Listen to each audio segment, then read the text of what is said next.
Hoy la pandemia y la cuarentena nos obliga a realizar esta presentación de manera digital dentro del marco de la 16ª Feria Internacional del Libro de Venezuela. Mi nombre es Igor Delgado Senior y el volumen que vamos a presentar hoy se llama Última Página Cronicuentos, editado bajo el sello editorial del Perro y la Rana. Debo decir en primer lugar que cronicuento es una aleación de crónica y cuento, o con mayor propiedad de periodismo y literatura. La historia personal es la siguiente.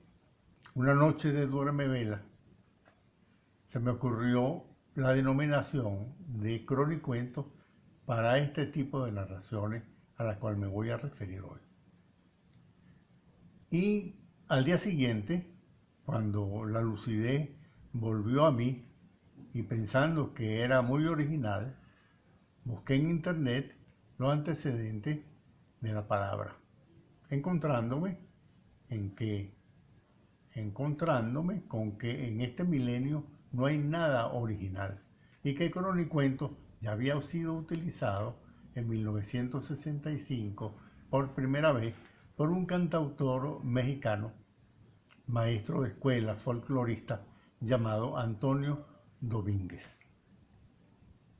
Antonio Domínguez Hidalgo, más propiamente. Y después conseguí también en internet, para deslustre de mi pretendida originalidad, que muchos autores, sobre todo mexicanos, habían trillado este tipo de narración. En segundo lugar, debo precisar que cronicuento, como liazón que decía, como aleación que comentaba entre crónica y cuento, tiene también una referencia en Gabriel García Márquez, que decía nuestro admirado Gabo, que crónica es un cuento que es verdad. Con esa sencillez de García Márquez no es necesario abundar mucho más en lo que queremos expresar. Estos cronicuentos de última página o última página cronicuentos están referidos o están sustentados en noticias de prensa, en noticias que aparecieron en la página roja de la prensa. Para los más jóvenes que no conocieron los periódicos en papel, los periódicos hechos en imprenta, y conocieron solamente el formato digital, la página roja era la última página de los periódicos donde se relataban los sucesos criminales, los sucesos de sangre, los sucesos delictuales, los sucesos que conmovían a la sociedad. Entonces, yo pensé, porque me atrajo mucho la idea, realizar una reescritura de estas noticias de prensa desde el punto de vista narrativo, sin desvirtuar la razón, el motivo que les dio origen, variar lo que pudiera ser en la sustentación anecdótica, los personajes, la recurrencia de fechas, en fin. Y entonces produje este tipo de literatura que tampoco es nueva y que tampoco se refiere solamente a los cronicuentos. Podría señalar dos ejemplos trascendentes en la literatura universal o en la literatura de nuestro tiempo, que son los de García Márquez con su Crónica de una muerte anunciada y los de Truman Capote con su libro A Sangre Fría. Ambos textos modélicos, ejemplarizantes para los escritores, son productos de ese tipo de referencias de prensa. y está basada en ello. Por otra parte, quería mencionar también algo referente a la escogencia de los temas por parte de los escritores. Cortázar, por ejemplo, refería que a veces los textos o los temas son tan atrayentes que se imponen a los cuentistas, que los cuentistas no escogen los temas, sino que los temas irremisiblemente escogen a los cuentistas, escogen a sus narradores. Y eso fue lo que a mí me sucedió, que se me impuso tanto esa vertiente de la violencia, esa vertiente delictual, esa violencia trágica de nuestros días, que bueno, que produje este volumen de cuentos que se puede llamar una descripción ficcionada o una ficción de la realidad noticiosa. Ficción que a veces no es tal, sino que estamos inmersos en una realidad que a veces no comprenden los que nos ven de afuera.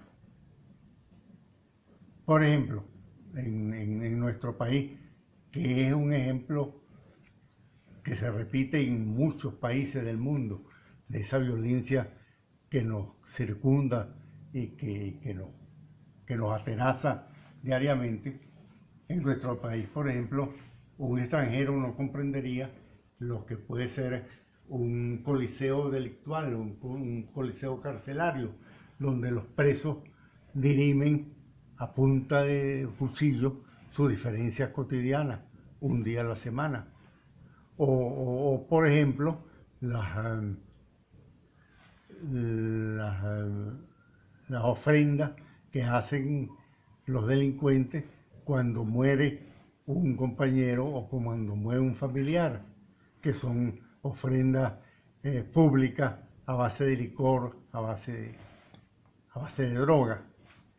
O no comprendería un extranjero, por ejemplo, como hay en los cementerios del país o de cualquier otro país de América Latina, también ofrendas a delincuentes que han trascendido a otro mundo por el mismo hecho de sus delitos.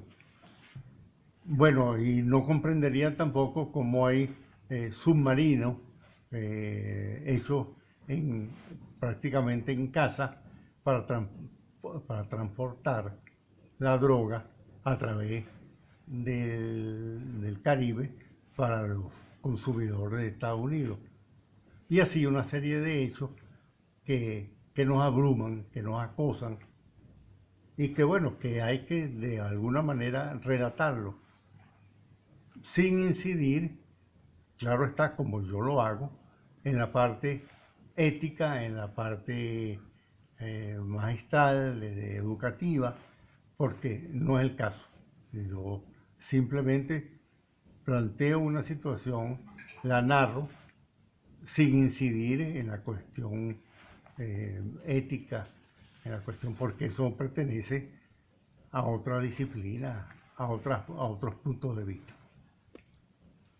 Bueno, este es un producto que yo dejo allí a los compañeros lectores, a los más jóvenes, e incluso el último texto de los 46 que incluyen el libro, que se incluyen en el libro, se denomina o está referido a titulares, 100 titulares de prensa para que los lectores escriban sus propios cronicuentos.